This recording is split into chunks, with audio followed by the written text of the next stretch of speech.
마태복음 13장 47절로 52절까지 말씀입니다. 또 천국은 마치 바다에 치고 각종 물고기를 모는 그물과 같으니 그물에 가득함에 물가로 끌어내고 앉아서 좋은 것은 그릇에 담고 못된 것은 내어버리느니라. 세상 끝에도 이러하리라. 천사들이 와서 의인 중에서 악인을 갈라내어 풀무불에 던져 넣으리니 거기서 울며 이를 갈미 있으리라. 이 모든 것을 깨달았느냐 하시니 대답하되 그러하오이다. 예수께서 가라사대 그러므로 천국의 제자된 서기관마다 마치 새 것과 옛 것을 그 곳간에서 내오는 집주인과 같으니라. 오늘은 천국은 각종 물고기를 모는 그물이라는 제목으로 말씀을 드리겠습니다. 천국은 마치 바다에 치고 각종 물고기를 모는 그물과 같다라고 했습니다. 물은 본래 생명을 의미합니다. 물 없는 흙은 아무것도 생산해낼 수가 없습니다. 이 세상이 공기 중에 있어서 물이 없는 것 같지만 우리가 살고 있는 곳은 어항과 같은 곳입니다. 하나님이 지으신 천지를 보면 우주 밖은 전부 물입니다. 그 공간에 지구가 공처럼 붙어 있는 것입니다. 본문에서의 바다는 우주요, 바다의 물은 하나님의 말씀을 상징하고 있습니다. 우리는 하나님의 말씀, 즉 물이 없으면 살 수 없는 물고기와 같은 존재들인 것입니다. 하나님이 인류에게 쳐놓은 그물은 율법과 복음의 두 그물이 있습니다. 율법의 그물은 너무나 큽니다. 그 핵심은 10계명이요. 그 주위에 수만 가지 계명과 율례와 법도 등이 촘촘히 펴져 있어서 멸치도 빠져나갈 수가 없습니다. 그러므로 율법 안에서 법대로 어렵게 살아보려고 하면 할수록 그렇게 살지 못함을 깨닫게 되어지는 것이죠. 그래서 결국 천부여 의지 없어 손들고 나옵니다 라고 할 수 있도록 그물을 모으는 것입니다. 즉 율법은 죄인을 몰아서 예수에게 보내는 그물입니다. 그래서 그물에 가득하게 되매 좋은 것은 그릇에 담고 못된 것은 내버린다 했습니다. 좋은 것이라는 것은 율법에 의해서 나는 죄인이다 해서 잡힌 고기요, 또 못된 것은 나는 죄 없다 하는 고기입니다. 좋은 것은 그릇에 담아 새물이 있는 것으로 옮기는데 곧 복음의 물입니다. 죄를 깨달아 죽게 되지만 거기서 건져나와 생수가 있는 것으로 옮겨지면 살 수가 있는 것입니다. 세상 끝에도 이러하다. 천사들이 와서 의인 중에서 악인을 갈라내어 풀무불에 던져 넣으리니 거기서 울며 이를 갈미 있으리라. 의인 중에 악인을 골라낸다는 것은 좋은 고기는 끌어내서 좋은 물에 담는다는 겁니다. 곧 복음의 물이죠.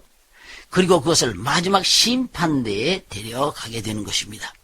그러나 예수 필요 없다 하여 자기의 선이나 또 수양하는 사람은 풀무불에 던져버리게 되어집니다. 예수께서 성경에 그물에 대하여 2번 말씀하셨습니다. 그 이유가 있습니다. 제자들을 택하실 때 먼저 고기가 있느냐 하고 깊은 곳에 가서 그물을 내려라 하셨습니다. 누가복음 5장입니다. 그때 베드로가 우리가 밤이 맞도록 수고했으나 얻은 것이 없다. 그러나 말씀의 의지에 그물을 내리겠다 하여 내렸더니 고기가 너무 많이 잡혀 그물이 찢어졌습니다. 이 내용은 예수의 말씀에 의지해서 사업하면 잘 된다는 단순 사건이 아니라 여기에 깊은 비밀이 담겨져 있습니다. 예수께서 육신을 입고 오사 우리의 죄를 얼마나 많이 감당했던지 그 육체가 찢어졌습니다.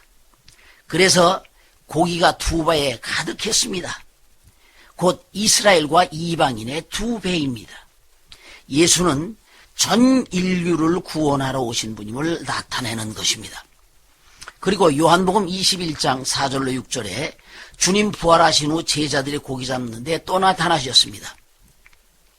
이전에 베드로가 예수에 대해 당신은 그리스도시요 살아계신 하나님의 아들이라고 고백했었지만 이것이 믿음이 되지 않았습니다. 만일 알았다면 고기 잡으러 갔겠습니까? 3년 열을 따라다니면서 뭔가 될성 싶었는데 예수께서 십자가에 죽으니 김새했다. 그래서 이전으로 되돌아가 버리고 만 것입니다. 주님은 이들의 믿음을 고쳐주려고 고기 잡는 현장에 나타나셨습니다. 그래서 고기가 있느냐? 배 오른편에 던지라 했습니다. 왜 하필 오른편일까요? 오른편이란 죄인이 있는 것이 아니라 예수를 믿는 사람들이 모이는 이 땅의 교회를 가리킵니다.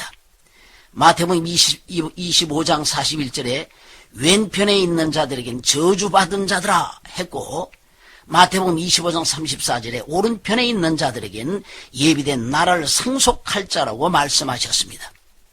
그래서 인자가 마지막 오실 때 오른편 교회에 그물을 던져 그 고기들을 데려가신다는 뜻입니다. 이에 던지니 고기가 많아 그물을 들 수 없게 되어도 찢어지지 않았습니다. 이제 더 이상 예수님의 몸은 찢어지지 않습니다. 영원한 구원입니다. 그리고 고기를 가져오라 하여 구워 잡수셨습니다. 이것은 부활은 환상이 아니라 실제라는 것입니다. 우리 부활의 믿음도 막연하게 갖지 말고 확실하게 알고 가야 합니다. 주님 오셔서 우리를 영생의 나라로 옮길 것입니다. 새수는 새 부대에 넣어 보존되어집니다. 이처럼 천국을 그물로 비유하고 있습니다. 어렵습니다. 그러나 분명한 것은 예수를 구세주로 알면 100% 구원입니다. 이 모든 것을 깨달았느냐? 예수 그러시니 그러하오이다 대답합니다. 즉 비유를 쭉 설명하니 알겠다 한 것입니다. 나중 성령 오실 때에 한 말씀 한 말씀 알게 되어집니다. 이에 또 말씀하시기를 천국의 제자된 서기관마다 마치 새 것과 옛 것을 그 곳간에서 꺼내오는 집주인과 같으니라 말씀하십니다. 집주인은 자기 창고에 무엇이 있는지 알고 옛 것과 새 것을 내올 수 있습니다. 여기서 옛 것과 새 것이라는 율법과 복음입니다. 조금 전까지 선지자들이 가르친 것은 그들도 희미합니다. 너희도 아만 했지만 모른다 하는 겁니다. 그러나 난 집주인이다. 율법과 복음이 무엇인지 알고 말씀한다는 것입니다. 그러므로 성경을 가르치려는 누구라도 율법과 복음을 알지 못하고 가르치면 큰 문제가 발생하게 되어질 수 있습니다. 예수께서 우리와 같은 육체를 입고 오신 것은 우리를 죄에서 구원하고 영생을 주어 영원한 천국에서 주님과 함께 살게 하려고 하는 것입니다. 예수께서 오신 것은 세상에서 육신적으로 가난한 사람, 육신적으로 소외된 사람 구원하기 위해서 오신 것이 아닙니다. 민중을 억압하는 폭군을 제거하기 위해 오신 것도 아닙니다. 즉 목에 붙어있는 숨을 돕기 위해 오신 것이 아니라 영원한 생명을 주기 위해 오셨습니다. 그러므로 모든 사람이 다 예수를 만나 구원받고 영생을 얻어야 합니다. 누가 예수를 만날 수 있나요?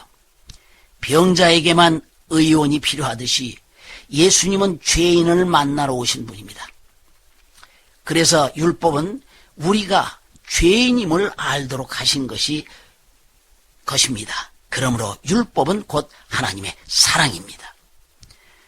이렇듯 가르치는 자는 무릇 예수님이 내신 뜻을 밝히 꺼내주어야 합니다. 잘못 가르침 받은 자들도 그들의 무지가 용서되어지는 것은 아닙니다. 그러니 천국의 곳간에서 옛 것과 새 것을 내어줄 수 있는 좋은 목자를 만나는 것은 인생의 최고의 행복입니다. 그러므로 가르치는 자는 성경의 내용을 확실히 알고 옛 것과 새 것을 꺼내어 전해야 하며 받는 자는 순종한 믿음으로 받아 주님 나라를 세워가야 할 것입니다. 주여 하나님의 창고의 것을 밝히 깨달을 수 있도록 도와주시옵소서. 아멘.